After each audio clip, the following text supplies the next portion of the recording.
Hello guys, मैं हूँ शिवली the divine fact से।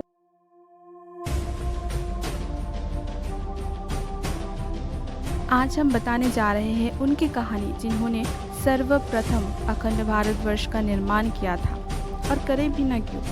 आज जिनके बारे में हम चर्चा करते हैं, जिनके बुक्स, जिनके कही गई बातें हमारे लिए बहुत मूल्यवान, सिर्फ आम इंसान के लिए नहीं है, एक राजनेता हो या फिर हो वो अर्थशास्त्रविद, हर जगह पे इनकी चर्चा होती है। वो इंसान इनका गुरु था। हम बात कर रहे हैं चंद्रगुप्त मौर्य के बारे में, जिन्होंने सर्वप्रथम अखंड भारतवर्ष का निर्माण किया था, और ये सारी चीज़ों में हेल्प किया इनको इनके गुरु श्री चाणक्य जी ने। मेरी एक छोटी सी प्रयास है कि हमारे इतिहास से जुड़ी इन्फॉर्मेशन को, उसकी कहानियों को लोगों तक पहुंचाए, क्योंकि इतिहास जन्म देता है वर्तमान को। मेरी कोशिश रही है और आशा करते हैं अगर आपको इन्फॉर्मेशन अच्छा लगे तो आप इस वीडियो को शेयर कर देना, ताकि हमारे इतिहास के बारे में सबको पता चले। और इस वीडियो के अंत तक देखना ताकि आपके सारे सवालों का जवाब इसमें मिले। यहाँ पे हम बात करेंगे किस तरीके से वो एक सम्राट बने। सिर्फ सम्राट ही नहीं, पूरे भारतवर्ष को किस तरीके से इन्होंने एकत्रित किया है, और इसमें इनके गुरु श्री चाणक्य का क्या रोल था, किस तरीके से इन्होंने सिकंदर को हराया था। एक साधारण सा बालक एक सम्राट बन गए।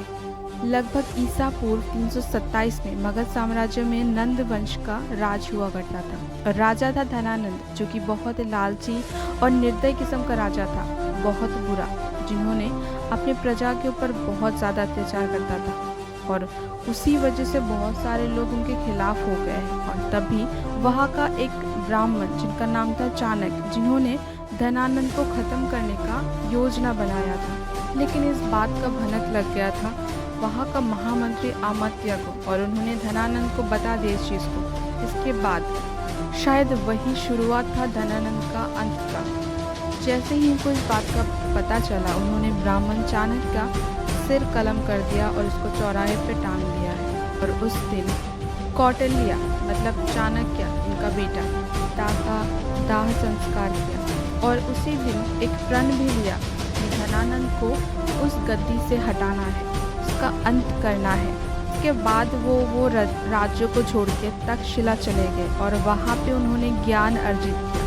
बस इतना ही नहीं, उस ज्ञान के आधार पे वो महाआचार्य भी बन चुके थे वहाँ पे। लेकिन इनका खोज था एक ऐसा राजा, एक ऐसा शख्स जिसके थ्रू वो उनको, जो वहाँ का राजा धनानंद था, उसको वहाँ से निकाल सके, वहाँ उसका अंत कर सके। और तभी एक दिन जब वो अपने आश्रम जा रहे थे, उन्होंने एक बच्चे को देखा जो बिल्कुल निडर था और पराक्रमी था, और उस बच्चे में इन्होंने अपने जो सपना था उनका वो पूरा होते हुए देखा। उन्होंने भावी सम्राट को देखा उस बच्चे में। तब उन्होंने फैसला किया उस बच्चे को वो अपने साथ ले जाएंगे तक्षशिला, और वहाँ पे, और वो ले भी गए, और वहाँ पे उनको, उस बच्चे को पूरा शिक्षित किया, इनको पूरा ज्ञान दिया, शास्त्र का, अस्त्र विद्या उनको सिखाया गया है, राजनीति, सारी चीज़ें इनको सिखाया गया। वहाँ पे कठोर से कठोर परिश्रम किया। वहाँ पे सब कुछ जब ख़त्म हो गया, मतलब सारी चीज़ें उन्होंने शिक्षा दे दिया, तब उन्होंने आदेश दिया कि जहाँ से तुम आए हो तुम फिर वहीं पे वापस जाओ, और वहाँ पे जाके तुम एक फ़ौज बनाओ, और लोगों को जानकारी दो, लोगों को नॉलेज दो कि राजा के खिलाफ, और उनको, उनके साथ जो अन्याय हो रहा है इसके खिलाफ उनको बताओ। और उन्होंने तब वही देश का पालन करने के लिए वो वहीं पे गए। ये स्टोरी थोड़ा लंबा जाएगा, तो इसी वीडियो में कंप्लीट करना पॉसिबल नहीं है। तो दूसरे वीडियो में उसके बाकी पार्ट बताऊंगी, जिस पे रहेगा कि किस तरीके से इन्होंने धनानंद को पराजित किया है, और किस तरीके से वो सम्राट बने, और कैसे उन्होंने पूरे भारत को एक छत्र पे इन्होंने समेटा। वो पूरी कहानी बताऊंगी, और साथ ही में चाणक्य, उनका जो गुरु है चाणक्य, उन्होंने किस तरीके से इनको मदद किया हर एक काम पे, वो पूरी डिटेल दूसरे वीडियो में बताऊंगी। और साथ ही में ये भी रहेगा कि उस टाइम पे जो सम्राट सिकंदर थे, उनको भी उन्होंने हराया है, कैसे क्या है वो पता चलेगा आपको।